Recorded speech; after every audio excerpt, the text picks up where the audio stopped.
I'm going to tie a Sedgehog. The hook I'm using is a Kamasan B175, size 12. The thread is shear 14 or, as you can see, it's in a claret. And the first thing I'm going to do is I'm going to tie in my hackle. A Sedgehog is basically a hedgehog with a hackle at the front instead of just dubbing. And I like to tie, whenever possible, I like to tie in my hackles first. When I'm teaching, sometimes the students complain that it gets in the way, but I think I've got used to it by now because I've done it so often. And I certainly think the benefits outweigh any of the drawbacks, as we can see later on. So I'll take my thread down to the bottom, and then I'm going to tie in the tail. And the proportion of the tail is quite important because the rest of the deer hair that I put on will be proportioned according to the size of the tail. I'll show you what I mean in a minute. One of the things we don't want to do is use too much fur.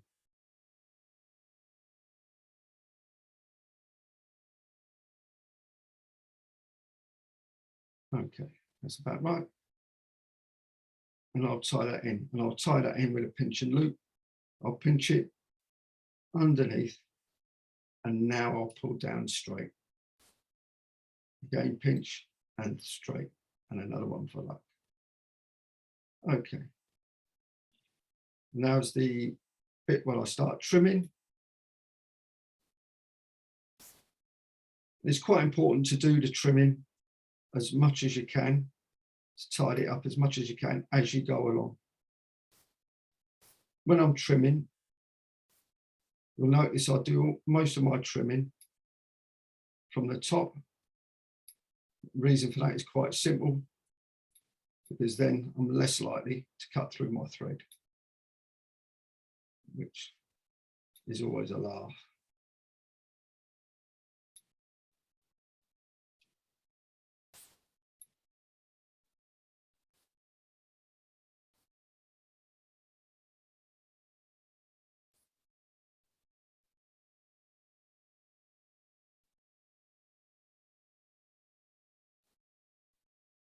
Once that's done, I'll just secure. There's another random one there.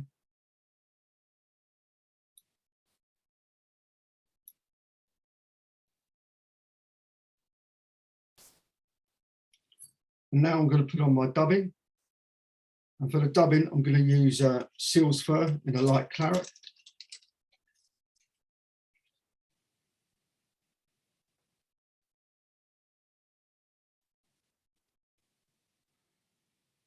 And you only want a tiny amount.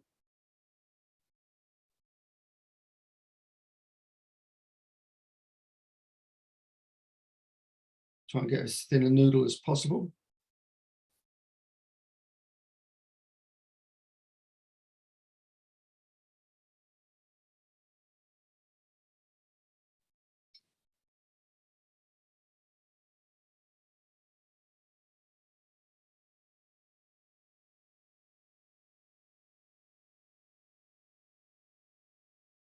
And that'll do.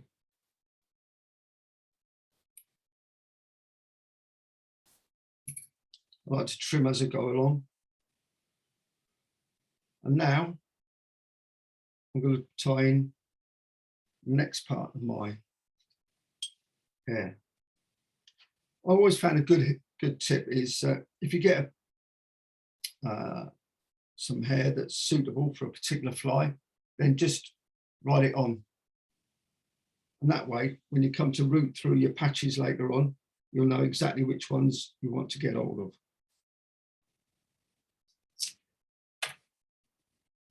Needless to say, I am using a stacker.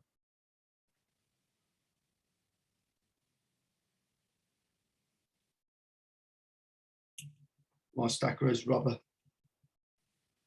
My stacker has rubber on the bottom, just so that it doesn't drive the wife too mad.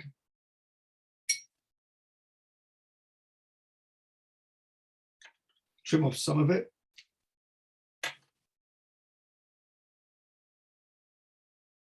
And now we want to tie it in, and I want it level, the same length as the tail. So I'll take hold, and again another pinch and loop.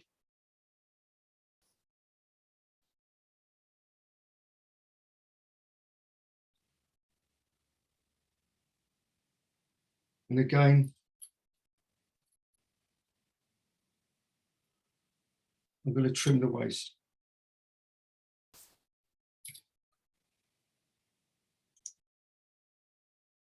You'll notice I paused the recording whilst I clipped off the hair.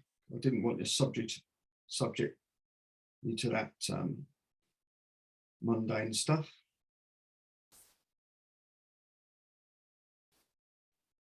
Okay, so again, we're now going to put on some more seal's fur.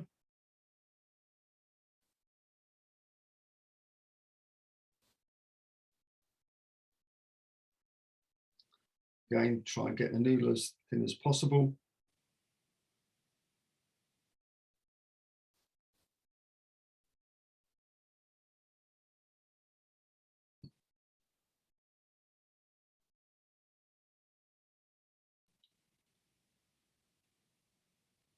Okay. Now we're going to put in another piece of deer hair.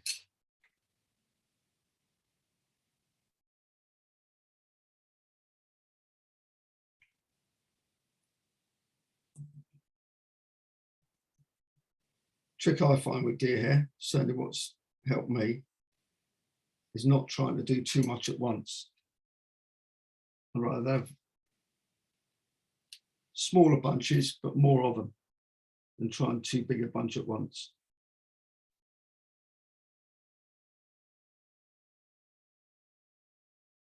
Okay, and again, we're going to level it up with the one previous. Again, pinch and loop.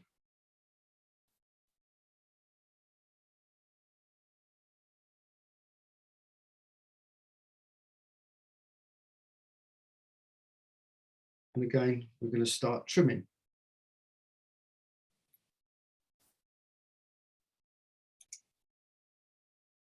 Okay, you see I've trimmed that in. Now I'm going to put in another piece of seal's fur. As you can see, we're coming up to the business end now, and we have to judge how much of a thorax, how much more hair we want to put in. So I'm going to put in, I'm just going to dub this, then I'm going to put in another small amount of hair, and I think that'll do us.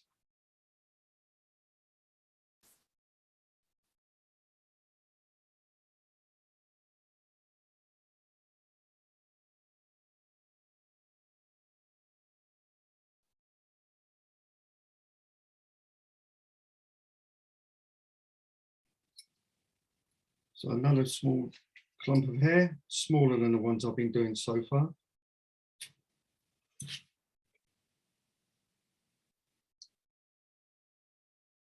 We don't want to crowd the eye, but we want to have plenty of deer hair there.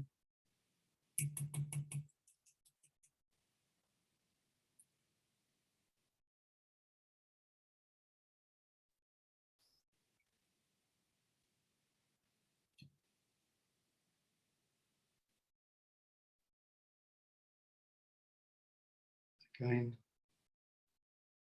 another pinch and loop.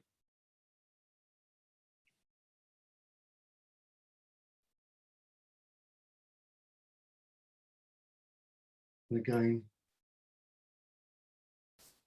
you start trimming. Okay, so now what I'm going to do, I'm just going to finish off now with a final piece of seal's fur.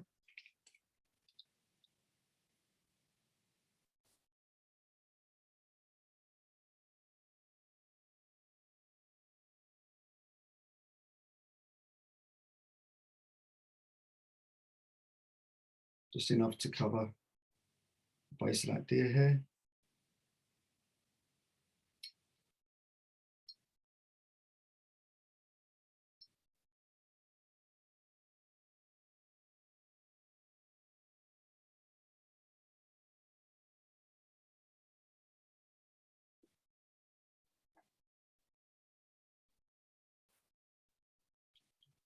Okay.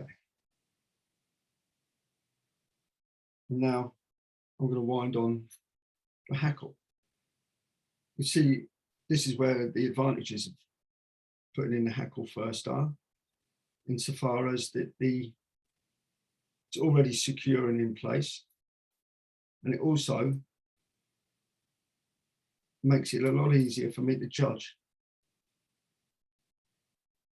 where to stop tying in the body. And I'm going to aim for about 3, 1, 2, 3.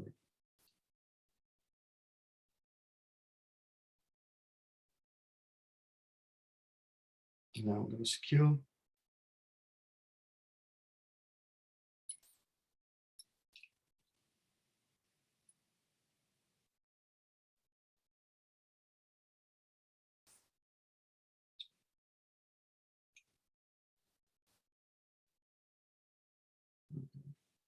Trim away the excess.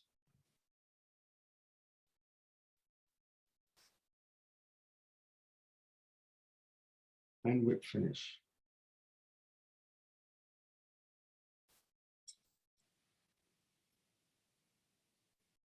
Just trim away any errant strand fibers. And then I'm going to varnish. And with something like this, the varnish, I'll put the varnish on the thread.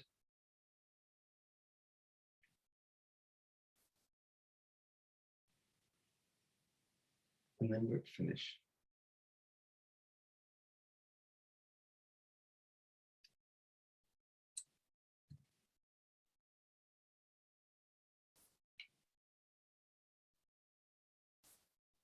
And that is my Claret Sedgehog. What you can do, if you want, you can just trim the hackle underneath so it fits, or just leave it as it is. Thank you for watching, and I hope you enjoyed it.